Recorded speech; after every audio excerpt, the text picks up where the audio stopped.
Il est 3 heures du matin. Dans une chambre universitaire de Harvard, la lumière d'une lampe de bureau perce l'obscurité. Un étudiant est penché sur ses notes, mais il ne dort pas par désespoir. Il ne panique pas devant un examen surprise. Non, il dort tranquillement dans son lit depuis 23 heures, parce qu'il a déjà tout assimilé, tout compris, tout maîtrisé. Pendant ce temps, à des milliers de kilomètres de là, un autre étudiant, peut-être toi, est encore éveillé. Les yeux fatigués, le cerveau embrouillé. Tu relis la même page pour la 5e fois, et pourtant rien ne rentre. Tu te demandes pourquoi eux réussissent et pas moi. Sont-ils vraiment plus intelligents ? Laisse-moi te dire quelque chose qui va changer ta perception pour toujours. Les étudiants d'Harvard ne sont pas plus intelligents que toi. Ils n'ont pas un cerveau magique. Ils n'ont pas reçu un don du ciel. Ce qu'ils ont, c'est un système, une méthode, un ensemble de techniques ultra efficaces qu'ils appliquent chaque jour et qui leur permettent d'apprendre plus vite, de retenir plus longtemps et de performer à un niveau que 99% des gens considèrent comme inaccessible. Et aujourd'hui, je vais te révéler ces 4 techniques.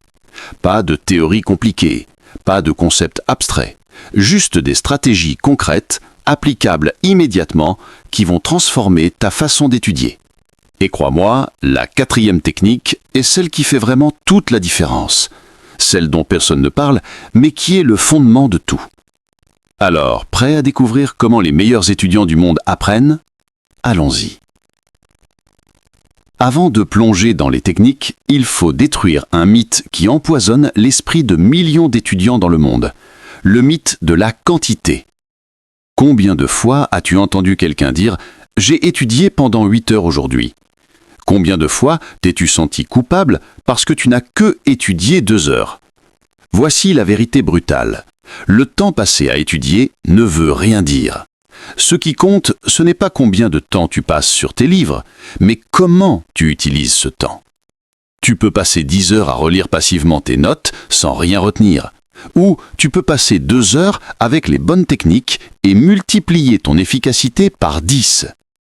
Le secret, ce n'est pas d'apprendre plus, c'est d'apprendre plus intelligemment. Si tu as déjà eu l'impression de lire sans retenir, d'étudier sans progresser, de passer des heures sur un sujet sans jamais vraiment le maîtriser, le problème ne vient pas de toi. Le problème vient de ta méthode. Et la bonne nouvelle, une méthode, ça se change, ça s'améliore, ça se perfectionne. Les étudiants d'Harvard l'ont compris depuis longtemps. Ils ont optimisé leur façon d'apprendre pour obtenir des résultats maximaux avec un effort intelligent. Et maintenant, tu vas découvrir exactement comment ils font. Technique numéro 1. La récupération active. Force ton cerveau à travailler. Parlons maintenant de la première technique qui sépare les étudiants moyens des étudiants d'élite. La récupération active. Voici comment la plupart des gens étudient. Ils lisent un chapitre, ils surlignent quelques passages. Ils relisent leurs notes. Ils se sentent bien parce qu'ils reconnaissent les informations. Et puis, le jour de l'examen, c'est le trou noir. Ils ne se rappellent de rien. Pourquoi ? Parce que reconnaître n'est pas se souvenir. Ton cerveau te joue un trou. Quand tu relis tes notes, tout te semble familier. Et tu te dis « Oui, je connais ça ». Mais reconnaître une information quand elle est sous tes yeux, c'est très différent de la récupérer de ta mémoire quand tu n'as plus aucun support. C'est là qu'intervient la récupération active. Au lieu de relire passivement, tu fermes tes notes et tu forces ton cerveau à extraire les informations de ta mémoire. Tu te poses des questions difficiles. Tu essaies de reconstruire ce que tu viens d'apprendre sans aucune aide extérieure. Voici comment appliquer cette technique concrètement. Après avoir lu un chapitre ou une section, ferme immédiatement ton livre ou tes notes. Ne triche pas, ne jette pas un dernier coup d'œil. Ferme tout. Prends une feuille blanche et pose-toi cette question. Qu'est-ce que je viens d'apprendre ? Ensuite, écris tout ce dont tu te souviens. Les concepts principaux, les définitions, les exemples, les détails importants. Ne te contente pas de penser à ce que tu sais, écris-le. L'acte d'écrire renforce la mémorisation d'une façon que la simple pensée ne peut pas faire. Tu vas probablement te rendre compte que tu as oublié des choses. C'est parfait. C'est exactement ce que tu veux découvrir, parce que maintenant, tu sais précisément ce que tu ne maîtrises pas encore. Tu réouvres tes notes, tu identifies les trous dans ta compréhension et tu retravailles ces points spécifiques. Mais ne t'arrête pas là. Voici une technique encore plus puissante. À la fin de chaque chapitre, écris 5 questions importantes sur le contenu. Des questions qui targuent les concepts clés, les idées essentielles, les applications pratiques. Puis, quelques heures plus tard ou le lendemain, réponds à ces questions sans consulter tes notes. Pas d'excuses, pas de triche. Traite ça comme un mini-examen que tu te donnes toi-même. Si tu ne peux pas répondre correctement, c'est un signal d'alarme qui te dit « cette partie a besoin de plus de travail ». Pourquoi cette technique est-elle si efficace ? Parce qu'elle exploite un principe fondamental des neurosciences. L'effort de récupération renforce les connexions neuronales. Chaque fois que tu forces ton cerveau à extraire une information de ta mémoire, tu renforces le chemin neural qui mène à cette information. Plus tu pratiques la récupération active, plus ces chemins deviennent solides et accessibles.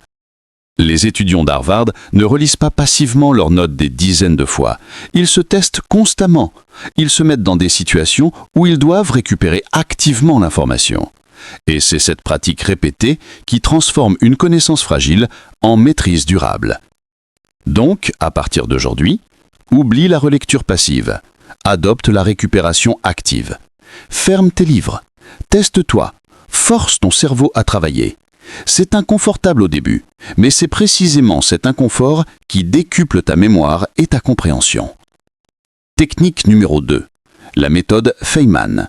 Apprends pour comprendre, enseigne pour maîtriser.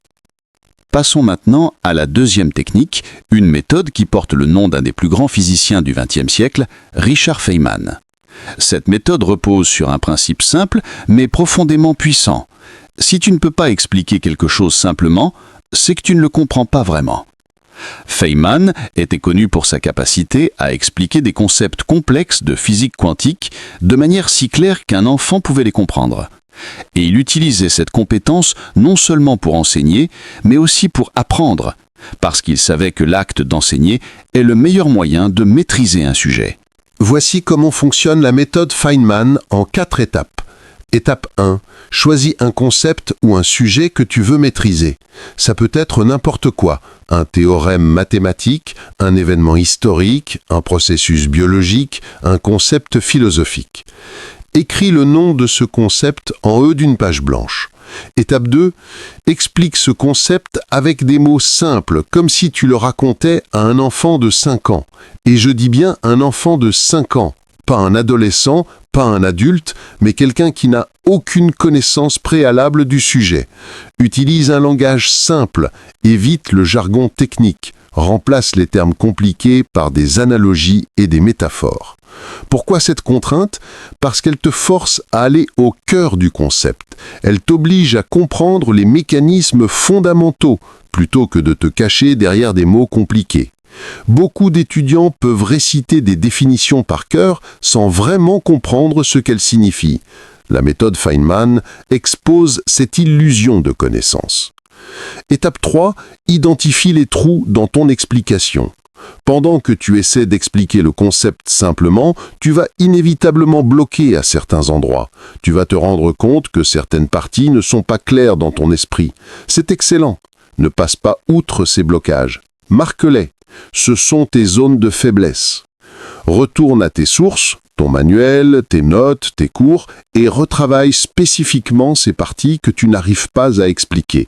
Ne te contente pas de relire rapidement, vraiment creuse. Pose-toi des questions, cherche des exemples, essaie de comprendre le pourquoi et le comment derrière chaque concept. Étape 4, simplifie encore plus et utilise des analogies. Une fois que tu as comblé les trous, réécris ton explication. Cette fois, rends-la encore plus simple. Trouve des analogies tirées de la vie quotidienne. Compare le concept à quelque chose que tout le monde connaît.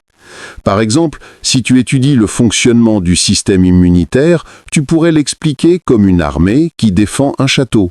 Les globules blancs sont les soldats, les anticorps sont les armes spécialisées, les virus sont les envahisseurs. Cette analogie n'est pas parfaite, mais elle rend le concept accessible et mémorable. Pourquoi la méthode Feynman est-elle si puissante? Pour plusieurs raisons. Premièrement, elle révèle les illusions de connaissance. Nous pensons tous comprendre plus que ce que nous comprenons vraiment. La méthode Feynman expose brutalement ces illusions. Deuxièmement, elle force la compréhension profonde. Tu ne peux pas expliquer simplement quelque chose que tu as seulement mémorisé superficiellement. Tu dois vraiment comprendre les mécanismes sous-jacents. Troisièmement, elle améliore la rétention. Quand tu transformes un concept complexe en une explication simple, tu crées des connexions mentales puissantes qui rendent l'information facile à retrouver. Et enfin, elle prépare à l'enseignement et à la communication. Dans la vie professionnelle, ta capacité à expliquer des idées complexes de manière claire est une compétence inestimable. Les étudiants d'Harvard utilisent constamment cette méthode. Ils forment des groupes d'études où chacun doit expliquer un concept différent aux autres. Ils s'imaginent en train d'enseigner le sujet à quelqu'un qui ne le connaît pas. Ils testent leur compréhension en se demandant « Pourrais-je expliquer ça à ma petite sœur, à ma grand-mère, à quelqu'un qui n'a jamais étudié ce domaine ?» Alors, voici ton défi. Choisis un concept que tu es en train d'étudier en ce moment, prends une feuille blanche et explique-le comme si tu parlais à un enfant de 5 ans. Ne triche pas, ne regarde pas tes notes pendant que tu écris. Et quand tu bloques, parce que tu vas bloquer, retravaille ces parties jusqu'à ce que tout soit cristal clair. Quand tu es capable d'expliquer un concept simplement, avec tes propres mots, sans jargon, sans confusion, c'est que tu l'as vraiment compris. Et ça, c'est la véritable maîtrise. Technique numéro 3, la règle du 50-10. Optimise ta concentration pour une efficacité maximale.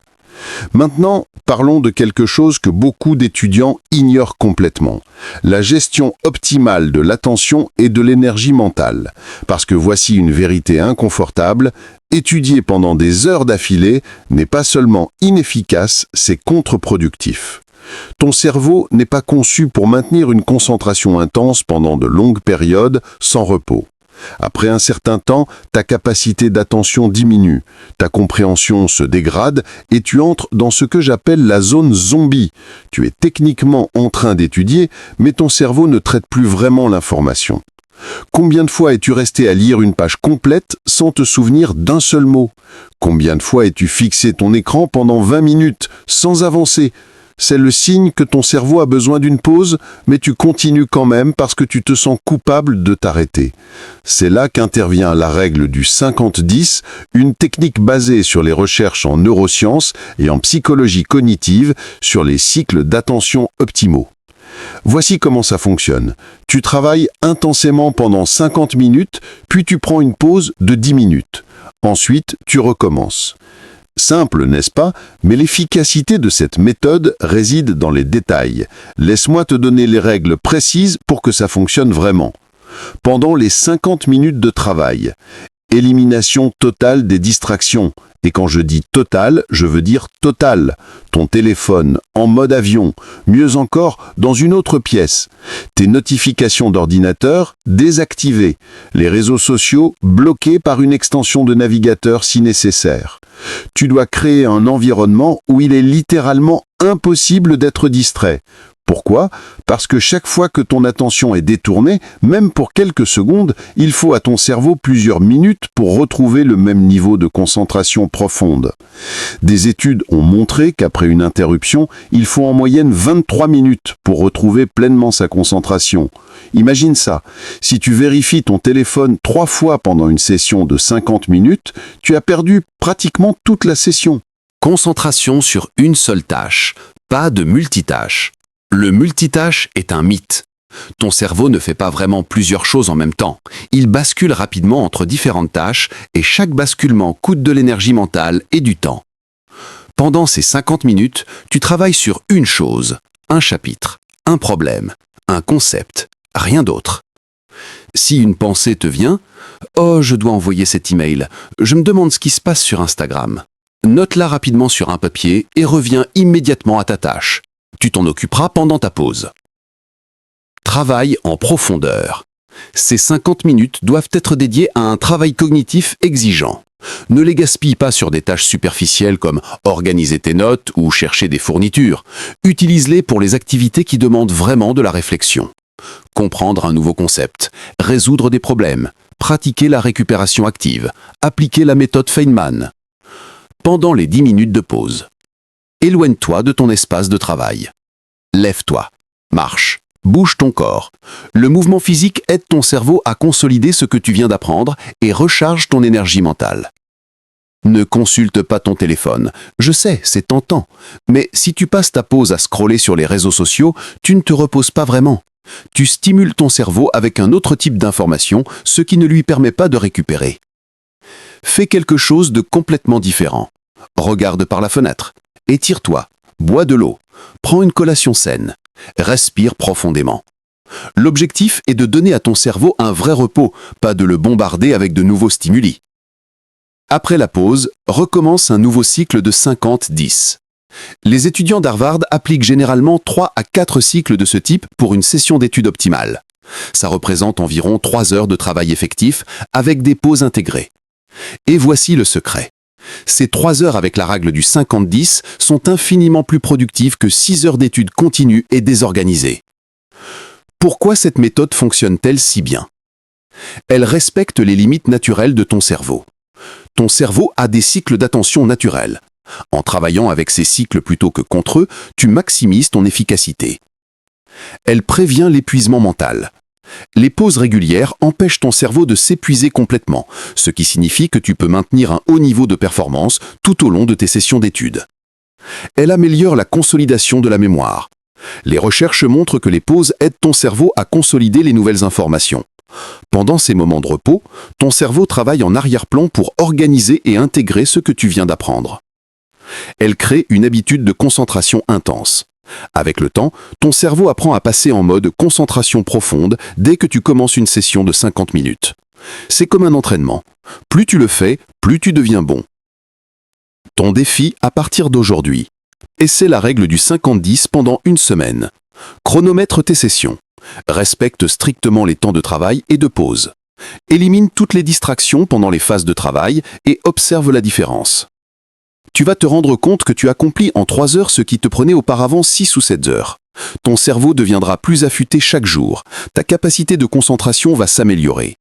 Et la science le confirme, cette méthode booste ta productivité et ton focus de manière spectaculaire. Technique numéro 4. L'environnement. Le fondement invisible de toute performance. Et maintenant, nous arrivons à la 4e technique. Celle que je considère comme la plus importante, celle dont personne ne parle vraiment, mais qui est le fondement de tout le reste. Tu peux maîtriser la récupération active. Tu peux appliquer la méthode Feynman à perfection. Tu peux suivre la règle du 50-10 religieusement. Mais si ton environnement n'est pas optimal, tout le reste s'effondre. Voici pourquoi. Ton cerveau associe chaque lieu à une habitude, une émotion, un état mental. Pense-y. Quand tu entres dans ta cuisine, ton cerveau se met automatiquement en mode nourriture. Quand tu t'allonges sur ton lit, ton cerveau passe en mode repos ou mode sommeil. Quand tu t'assois sur ton canapé, ton cerveau entre en mode détente ou divertissement. C'est un mécanisme neurologique profond, appelé le conditionnement contextuel. Ton cerveau crée des associations puissantes entre les environnements et les comportements. Et si tu essaies d'étudier dans un environnement que ton cerveau associe à autre chose, tu luttes constamment contre ces associations. C'est pourquoi tant d'étudiants échouent à étudier efficacement dans leur chambre. Leur chambre est associée au sommeil, à la détente, aux jeux vidéo, aux réseaux sociaux. Quand ils essaient d'y étudier, leur cerveau reçoit des signaux contradictoires et la concentration devient presque impossible. Les étudiants d'Harvard l'ont compris. Ils créent des environnements dédiés spécifiquement à l'étude. Des espaces où leur cerveau sait « quand je suis ici, je suis en mode apprentissage profond ». Voici comment créer ton environnement d'étude optimal. Principe 1. Dédie un espace spécifique à l'étude. Si possible, choisis un endroit qui ne sert qu'à étudier. Ça peut être un bureau dans ta chambre, mais pas ton lit, un coin de la bibliothèque, un café tranquille, ou même un espace dans le salon si tu peux le réserver. L'important est la consistance. Utilise toujours le même endroit. Avec le temps, ton cerveau va créer une association puissante. Quand je m'assois à cet endroit, je suis en mode étude intense.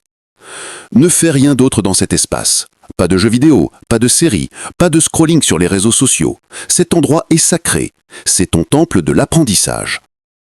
Principe 2. Optimise l'environnement physique. Propreté et organisation. Un espace encombré crée un esprit encombré. Garde ton environnement d'étude propre et organisé. Avant chaque session, prends 2 minutes pour ranger. Enlève tout ce qui n'est pas essentiel à la tâche en cours. Des études montrent que le désordre visuel réduit ta capacité de concentration et augmente le stress cognitif. Ton cerveau doit constamment filtrer les stimuli visuels non impertinents, ce qui épuise ton énergie mentale. Éclairage adéquat. La lumière naturelle est idéale. Si ce n'est pas possible, utilise un éclairage lumineux qui imite la lumière du jour. Un éclairage faible ou jaunâtre peut induire la somnolence et réduire la concentration. Température confortable. Des recherches montrent que la température optimale pour la concentration se situe entre 20 et 22 degrés Celsius. Trop chaud et tu deviens léthargique, trop froid et tu es distrait par l'inconfort. Chaise et posture. Investis dans une chaise confortable qui soutient ton dos. Une mauvaise posture ne cause pas seulement des douleurs physiques, elle affecte aussi ta capacité cognitive. Assis-toi droit, les 2 pieds sur le sol. Principe 3. Élimine la technologie inutile. Voici une règle simple. Si ça n'est pas absolument nécessaire pour ta tâche actuelle, ça ne devrait pas être dans ton environnement d'étude. Ton téléphone, hors de vue, hors d'esprit. Pas juste en mode silencieux sur ton bureau, complètement dans une autre pièce. La simple présence de ton téléphone, même éteint, réduit ta capacité cognitive. C'est prouvé scientifiquement. Les onglets non pertinents sur ton ordinateur, ferme-les tous. Garde seulement ce dont tu as besoin pour ta tâche actuelle. Chaque onglet ouvert est une distraction potentielle qui monopolise une partie de ton attention. Les applications et sites distrayants utilisent des bloqueurs.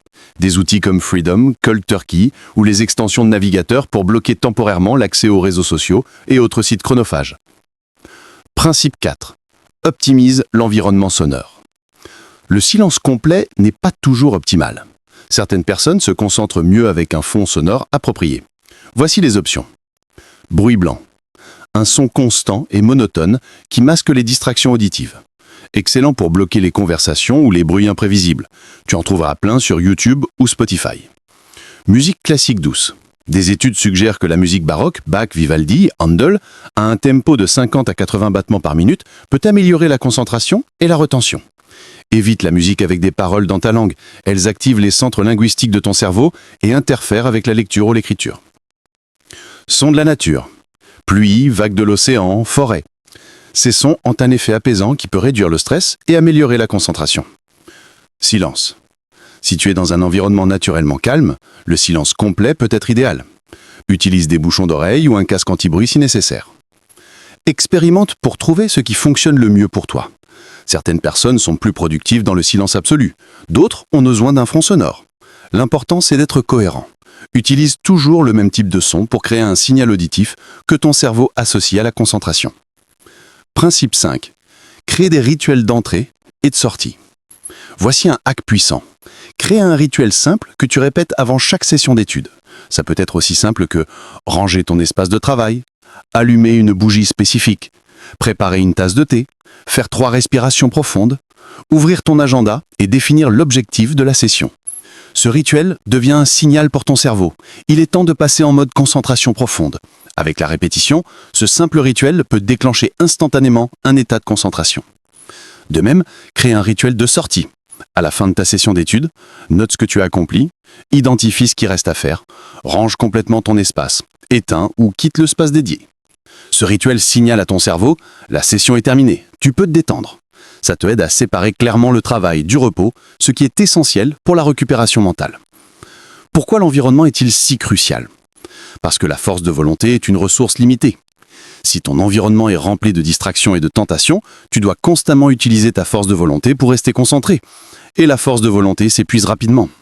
En revanche, si ton environnement est optimisé, si les distractions sont éliminées, si tout est conçu pour faciliter la concentration, tu n'as pas besoin de force de volonté. La concentration devient naturelle, facile, automatique. Les étudiants de Harvard ne sont pas des surhumains dotés d'une volonté de faire.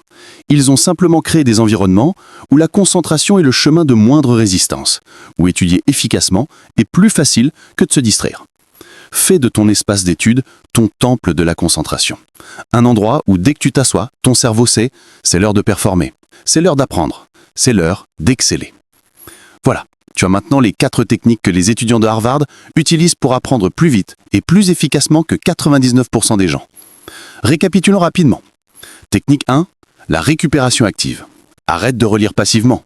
Ferme tes notes et force ton cerveau à récupérer les informations. Teste-toi constamment. Crée des questions et réponds-y sans tricher. C'est l'effort de récupération qui renforce ta mémoire. Technique 2, la méthode Feynman. Apprends pour comprendre, écris pour maîtriser et enseigne pour retenir. Explique chaque concept avec des mots simples, comme si tu parlais à un enfant de 5 ans. Si tu bloques, retravaille jusqu'à ce que tout soit cristal clair. La vraie maîtrise, c'est la capacité à expliquer simplement. Technique 3, la règle du 50-10. Travaille intensément pendant 50 minutes, sans aucune distraction. Puis prends une pause de 10 minutes. Répète ce cycle 3 à 4 fois.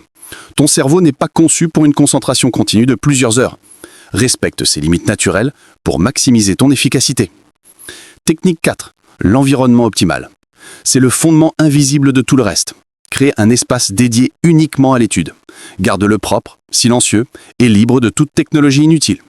Ajoute un fond sonore approprié si ça te aide. Ton cerveau associe chaque lieu à une habitude. Fais de ton espace d'étude un temple de la concentration. Ces 4 techniques ne sont pas des théories abstraites. Ce ne sont pas des concepts philosophiques que tu peux admirer de loin. Ce sont des outils concrets, applicables immédiatement, qui vont transformer ta façon d'apprendre dès aujourd'hui. Mais voici la vérité brutale. Connaître ces techniques ne change rien. Ce qui change tout, c'est l'application. Tu peux regarder cette vidéo, hocher la tête en te disant « oui, c'est intéressant », puis retourner à tes anciennes habitudes, relire passivement tes notes, étudier pendant des heures sans structure, te laisser distraire par ton téléphone toutes les 5 minutes. Et dans ce cas, rien ne changera. Tu resteras exactement où tu es. Ou tu peux faire autre chose. Tu peux décider qu'aujourd'hui marque un tournant. Que tu ne vas plus étudier comme tout le monde, tu vas étudier comme les meilleurs. Voici ton plan d'action concret pour les prochaines 24 heures. Étape 1. Prépare ton environnement. Dès que tu termines cette vidéo, va dans ton espace d'étude et prépare-le. Range tout ce qui encombre ton bureau. Enlève toutes les distractions visuelles. Identifie où tu vas mettre ton téléphone pendant tes sessions d'études. Indice, pas sur ton bureau. Choisis le fond sonore que tu vas utiliser. Bruit blanc, musique classique ou silence. Crée ton environnement optimal maintenant. Pas demain, pas la semaine prochaine. Étape 2. Planifie ta première session 50-10. Regarde ton emploi du temps pour aujourd'hui ou demain. Bloque 3 heures pour ta première vraie session d'études structurée. Pas « je vais étudier quand j'aurai le temps », un bloc spécifique dans ton agenda avec 1 heure de début et 1 heure de fin. Traite ce rendez-vous avec toi-même comme tu traiterais un rendez-vous avec ton professeur, non négociable. Étape 3. Choisis un sujet pour la méthode Feynman. Pense à ce que tu étudies en ce moment. Quel est le concept le plus important ou le plus difficile? Celui que tu penses comprendre, mais que tu ne pourrais probablement pas expliquer clairement. C'est ton sujet pour la méthode Feynman. Prépare une feuille blanche avec le nom du concept en haut. Tu vas l'expliquer simplement pendant ta prochaine session d'études. Étape 4. Prépare tes questions de récupération active. À la fin de ta prochaine session d'études, avant de fermer tes livres, tu vas écrire 5 questions importantes sur ce que tu as appris. Pas des questions faciles qui testent juste ta mémoire de définition, mais des questions qui testent ta compréhension profonde. Des questions qui commencent par pourquoi, comment, quelle est la relation entre eux. Prépare-toi mentalement à cette habitude. Maintenant, je veux que tu fasses quelque chose d'important. Je veux que tu prennes un engagement envers toi-même. Pas envers moi, pas envers tes parents, pas envers tes professeurs, envers toi-même. Décide que pendant les 7 prochains jours, tu vas appliquer ces 4 techniques religieusement. Pas « j'essaierai si j'ai le temps » ou « je verrai comment je me sens ». Non, un engagement ferme de 7 jours. 7 jours, c'est tout ce qu'il faut pour commencer à voir une différence. Pour sentir que ton cerveau fonctionne différemment. Pour te rendre compte que tu retiens plus, tu comprends mieux, tu progresses plus vite. Et voici ce qui va se passer. Après 7 jours, tu ne voudras plus revenir en arrière. Parce que tu auras goûté à ce que ça fait d'apprendre vraiment efficacement. Tu auras vu les résultats, et ces techniques ne seront plus des efforts conscients. Elles deviendront tes nouvelles habitudes naturelles. Pense à où tu seras dans 1 mois si tu appliques ces techniques tous les jours. Pense à la quantité de connaissances que tu auras maîtrisées. Pense à la confiance que tu ressentiras quand tu sauras que tu peux maîtriser n'importe quoi rapidement et efficacement. Maintenant, pense à l'alternative. Dans un mois, si tu continues à étudier comme tu le fais maintenant, où seras-tu? Probablement exactement au même endroit.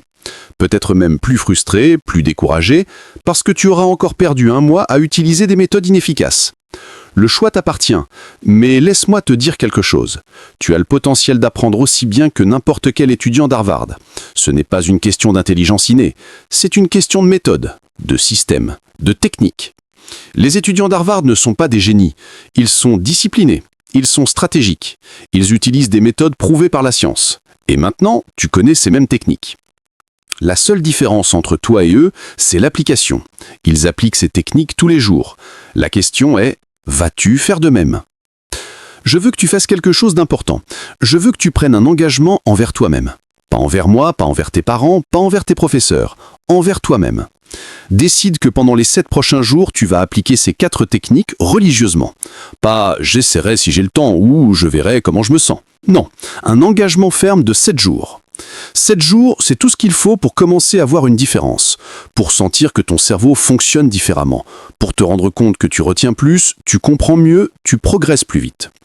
Et voici ce qui va se passer. Après 7 jours, tu ne voudras plus revenir en arrière, parce que tu auras goûté à ce que ça fait d'apprendre vraiment efficacement.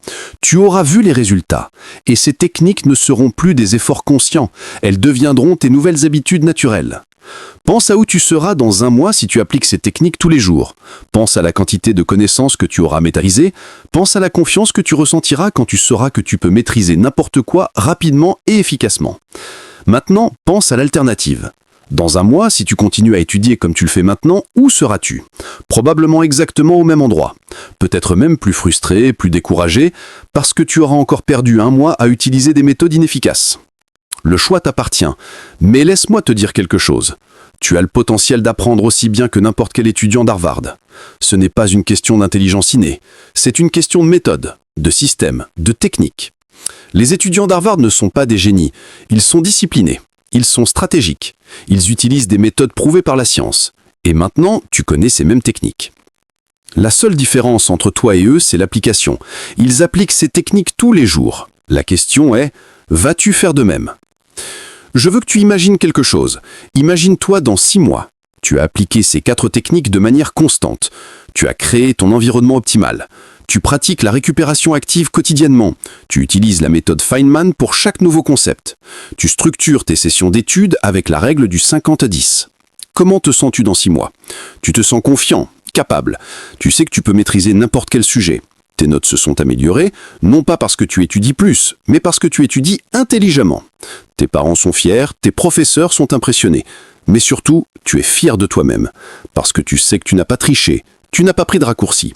Tu as juste appliqué les bonnes techniques, tu as travaillé intelligemment, tu as optimisé ton apprentissage. Cette version de toi existe déjà, elle attend juste que tu prennes la décision de devenir elle. Et cette décision commence maintenant, aujourd'hui, avec ta prochaine session d'études. Voici ce que je veux que tu fasses immédiatement après cette vidéo. Action immédiate 1. Commente sous cette vidéo. Écris juste « Je m'engage pour 7 jours ». Ça peut sembler simple, mais l'acte de déclarer publiquement ton engagement augmente considérablement tes chances de le tenir. C'est prouvé psychologiquement. Quand tu exprimes un engagement publiquement, tu crées une responsabilité sociale qui te pousse à le respecter. Action immédiate 2. Partage cette vidéo. Envoie-la à un ami qui pourrait bénéficier de ces techniques. Non seulement tu vas l'aider, mais l'acte d'enseigner ces concepts à quelqu'un d'autre va renforcer ta compréhension propre. Souviens-toi de la méthode Feynman. Enseigner, c'est maîtriser. Action immédiate 3. Abonne-toi à cette chaîne. Si tu as trouvé cette vidéo utile, tu vas adorer le contenu qui arrive. Je vais continuer à partager des techniques, des stratégies, des systèmes pour t'aider à apprendre plus vite, à performer mieux, à atteindre tes objectifs académiques et personnels. Ne rate pas les prochaines vidéos. Mais surtout, passe à l'action maintenant. Ne remets pas à demain. Ne te dis pas « je commencerai lundi prochain ».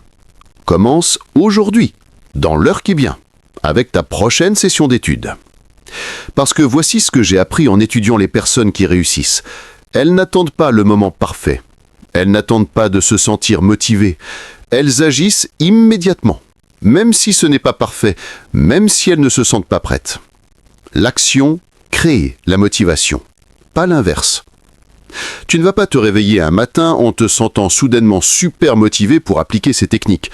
Tu commences à les appliquer, Tu vois les résultats et ensuite, la motivation vient naturellement. Alors arrête de scroller, arrête de procrastiner, arrête de chercher la vidéo parfaite ou la technique miracle qui va tout résoudre, sans effort. Tu l'as déjà? Ces 4 techniques sont tout ce dont tu as besoin. Maintenant, c'est à toi de jouer. Va préparer ton environnement. Va planifier ta première session structurée. Va choisir le concept que tu vas expliquer avec la méthode Feynman. Va créer tes premières questions de récupération active. Et dans 7 jours, reviens me dire comment ça s'est passé. Je veux entendre ton histoire. Je veux savoir comment ces techniques ont transformé ta façon d'apprendre. Je veux célébrer tes victoires avec toi. Parce que je sais ce qui va se passer. Tu vas appliquer ces techniques. Tu vas voir des résultats et tu vas te rendre compte que tu avais ce potentiel en toi depuis le début. Tu avais juste besoin des bons outils pour le libérer. Les étudiants de Harvard ne sont pas plus intelligents que toi. Ils utilisent simplement ces 4 techniques que tu connais maintenant. La seule différence, c'est qu'ils les appliquent, chaque jour, de manière constante, sans excuse. Es-tu prêt à faire de même? Es-tu prêt à arrêter de te contenter de résultats moyens et à viser l'excellence? Es-tu prêt à rendre tes parents fiers, non pas en faisant des promesses, mais en obtenant des résultats concrets? Alors, va le faire. Pas demain, pas après avoir regardé une autre vidéo. Maintenant. Ferme cette vidéo. Prépare ton environnement, lance ta première session 50-10, applique la récupération active, utilise la méthode Feynman et transforme ta façon d'apprendre pour toujours. Tu as tout ce qu'il faut. Les techniques, la connaissance, le potentiel. Il ne manque plus qu'une chose. L'action. Alors, au lieu de scroller sans fin sur un fil Instagram flou, au lieu de gaspiller tes heures sur des contenus qui ne t'apportent rien, choisis de devenir meilleur. Choisis d'investir en toi-même. Choisis d'apprendre comme les meilleurs. Tes futurs toi te remerciera.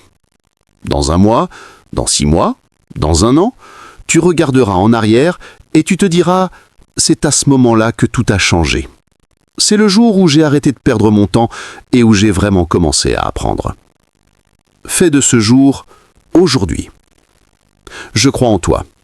Maintenant, il est temps que tu crois en toi aussi. À toi de jouer. Bonne chance et surtout, bon apprentissage. Tu vas exceller, j'en suis certain. Et n'oublie pas, si tu veux aller encore plus loin, si tu veux découvrir d'autres techniques avancées pour maximiser ton potentiel académique, abonne-toi à cette chaîne. J'ai encore tellement de stratégies puissantes à partager avec toi. Dans les prochaines vidéos, je vais te révéler comment mémoriser n'importe quoi en utilisant les techniques des champions de mémoire. Le système exact pour gérer ton temps comme un PDG et ne plus jamais procrastiner. Les rituels matinaux des étudiants les plus performants au monde. Comment transformer l'anxiété des examens en super performance. Les techniques de lecture rapide qui vont doubler ta vitesse de lecture tout en améliorant ta compréhension. Mais tout ça ne servira à rien si tu n'appliques pas d'abord ce que tu as appris aujourd'hui. Les 4 techniques que je t'ai partagées sont ta fondation. Maîtrise-les d'abord, ensuite nous construirons dessus. Alors, dernière fois, commente « Je m'engage pour 7 jours », partage cette vidéo, abonne-toi à la chaîne et surtout, passe à l'action immédiatement. Ta transformation commence maintenant. J'ai hâte de voir jusqu'où tu vas aller. À très bientôt pour la prochaine vidéo. Et souviens-toi, tu n'as pas besoin d'être étudiant à Harvard pour apprendre comme eux. Tu as juste besoin d'appliquer leurs techniques. Maintenant, va exceller. Je crois en toi.